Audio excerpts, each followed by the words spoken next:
उसके बाद इसका जिक्र करूंगा कि उनकी आमदनी के साथ क्या हुआ है, फिर रोज़गार का थोड़ा जिक्र करूंगा और उस तनाजुर में फिर आपको समझ में आएगा कि क्यों तहरीक इंसाफ ने यह फ़ैसला किया कि एक मुल्कगीर तहरीक चलाने की ज़रूरत है। तो शुरू करते हैं जी। सबसे पहले आटा।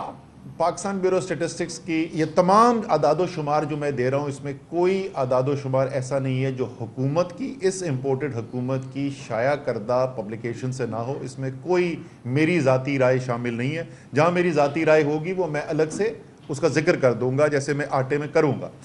जो ऑफिशियल इस वक्त पाकिस्तान ब्यूरो स्टेटिस्टिक की वेबसाइट है वो ये कहती है कि आटे की 20 किलो की का जो थैला है वो औसतन पाकिस्तान के अंदर 1619 रुपए का बिक रहा है। वो और बात है कि इस वक्त ये कहाँ बिक रहा है ये किसी को नहीं पता। कराची के अंदर तकरीबन 2500 रुपए का हुआ है, जहाँ 15 किलो आटा जो मिल रहा है वो इस्लामाबाद का मैं आपको बता सकता हूँ वो 1800 रुपए से ऊपर जा चुकी है कीमत। लेकिन चलें, हम जैसे मैंने कहा सिर्फ वो अदाद शुमार इस्तेमाल करेंगे जो हुकूमत के शाया करदा हैं। 1619 रुपए और एक साल पहले ये था 1168 रुपए, यानी 39% इजाफा। फिर आपकी चावल पे आ जाएं। चावल की 1 किलो की कीमत 103 रुपए, एक साल पहले 75 रुपए, यानी 37% इजाफा। दूध 149 रुपए, एक साल पहले 114 रुपए, 31% इजाफा। खाने पकाने का तेल, खुर्दनी तेल, पिछले साल 5 किलो जो डब्बा था उसकी कीमत 2057 रुपए थी, अब 2727 रुपए, 33% इजाफा। मसूर की दाल अब 260 रुपए, पिछले साल 208 रुपए, 25% इजाफा। पेट्रोल की कीमत 216 रुपए, पिछले साल 141 रुपए, 53% इजाफा। डीजल की कीमत 229 रुपए, पिछले साल 139 रुपए, यानी 65% इजाफा।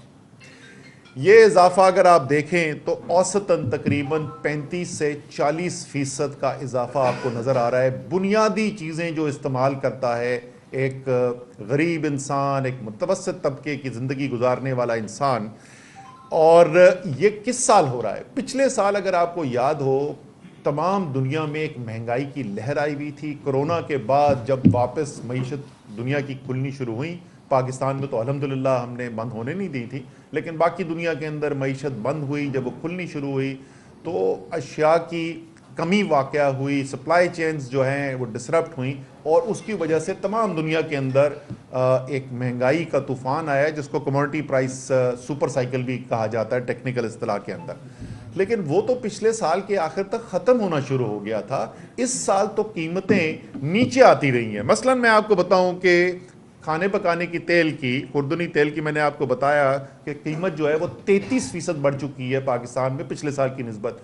लेकिन इसी अरसे के अंदर पिछले साल से बैनुल अक़वामी मंडी के अंदर खुर्दनी तेल की कीमत आधी हो गई। बैनुल अक़वामी मंडी में खुर्दनी तेल की कीमत आधी हो गई और पाकिस्तान में 33% इजाफा हो गया।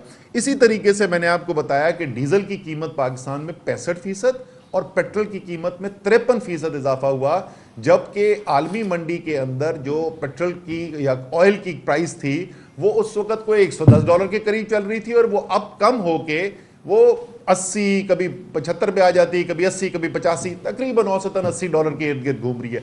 यानी आलमी मंडी में जिस वक्त कीमतें ऊपर थीं तो पाकिस्तान में कीमतें कम थीं, या पाकिस्तान में कीमतें बढ़ गई हैं जबकि आलमी मंडी के अंदर चीज़ें कम हो रही हैं।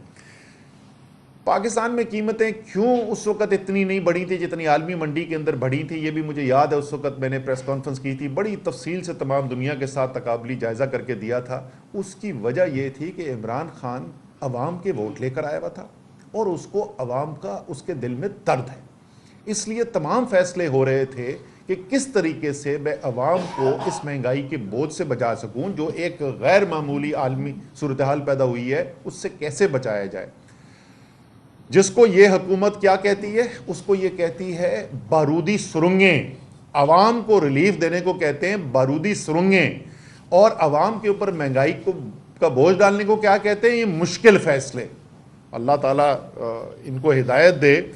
लेकिन जैसे मैंने कहा कि औसतन तकरीबन आम इंसान के इस्तेमाल की चीज़ें जो हैं उसके अंदर तकरीबन 35% का इजाफा आप देख चुके हैं। बिजली की कीमत जिस तरीके से बढ़ी है वो आप देख चुके हैं, तकरीबन दुगने हो गए हैं बिजली के रेट्स। गैस की कीमत जिस तरीके से बढ़ाई गई है। आमदनी के साथ क्या हुआ है? आमदनी उसी पाकिस्तान ब्यूरो स्टेटिस्टिक्स की आदाद शुमार के मुताबिक आपका एक पेंटर है, एक दिहाड़ीदार मजदूर है, इन लोगों की आमदनी में पिछले एक साल के अंदर कितना इजाफा हुआ है? 9 से 11% 12% के दरमियान, यानी 10-11% का इजाफा हुआ है उसकी आमदनी में।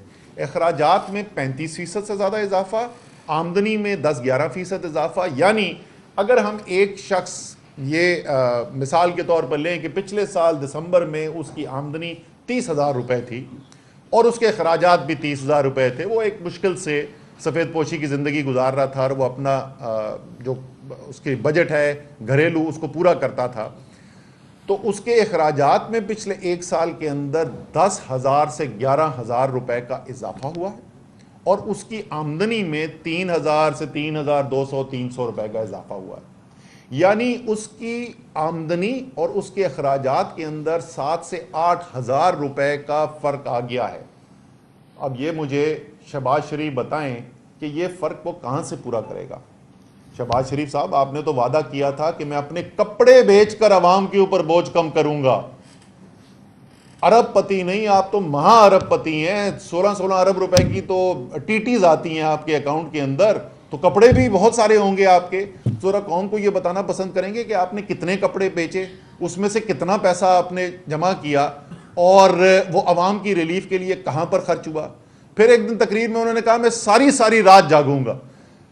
मियाँ साहब, अगर आपकी सारी रात जागने का ये अंजाम जो है अवाम को देखना पड़ रहा है, तो मेरे ख्याल में मैं तमाम पाकिस्तान की अवाम की तरफ से अपील करता हूं कि खुदा का वास्ता रात को सो जाया करें। कम से कम आपको दिन में सिर्फ 16 घंटे मिलेंगे तबाही करने के लिए, बजाय कि जो 24 घंटे आप तबाही कर रहे हैं।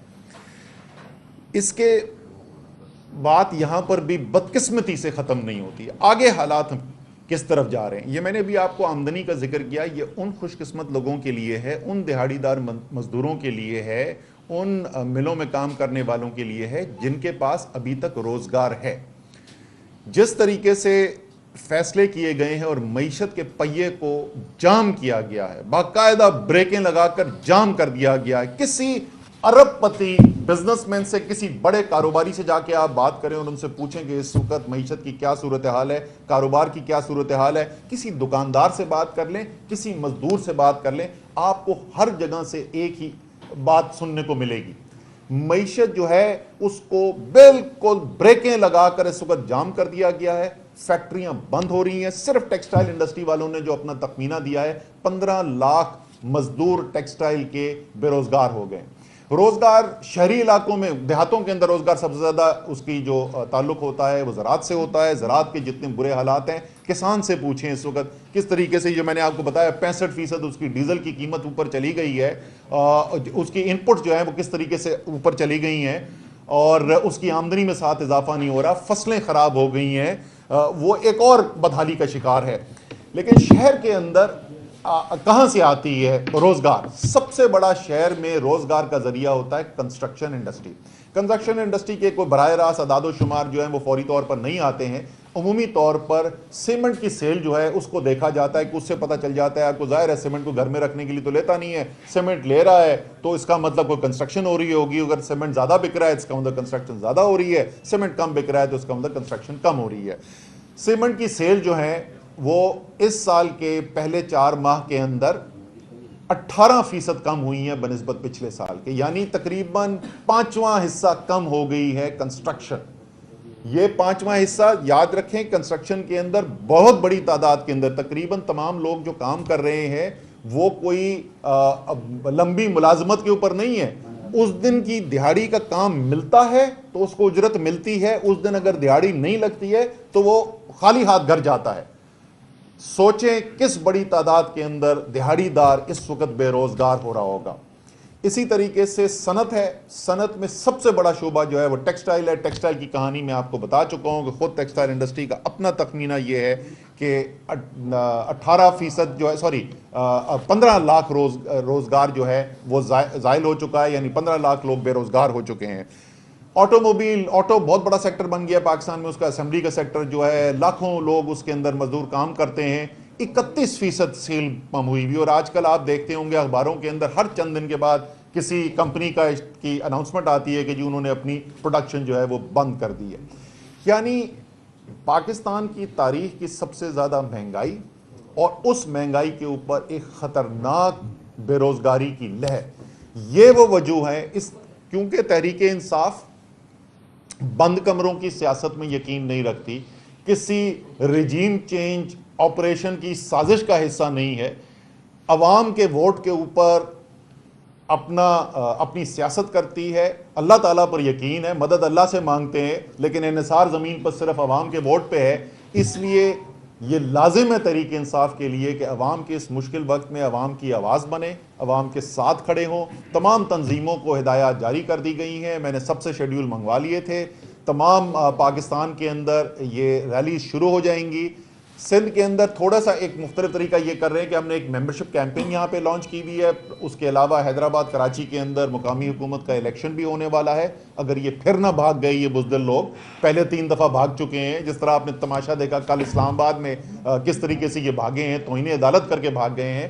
तो यहाँ पर मेंबरशिप कैंपेन्स लगे हुए, मेंबरशिप कैंप्स लगे हुए। उन्हीं मेंबरशिप कैंप्स के अंदर हम जो है ये जो एहतजाजी मुजाहरे जो हैं उसी के साथ मिलकर यहाँ पर भी करेंगे। पहली तारीख आज से ये शुरू हो जाएंगे पाकिस्तान में, और तमाम तफसील जो है इसकी तंजीमें जो है हमारी मुकम्मल कर चुकी हैं। इंशाअल्लाह ताला जैसे मैंने कहा, नया साल शुरू हुआ है, अच्छी उम्मीद के साथ शुरू करना चाहिए, और उम्मीद यही होगी कि वो फसल गुल जिसको कभी जवाल न देखने को मिले, जैसे अहमद नदीम कासमी की दुआ थी, उसी दुआ के साथ इस साल को शुरू करते हैं। इंशाअल्लाह ताला बेहतर दिन आएंगे।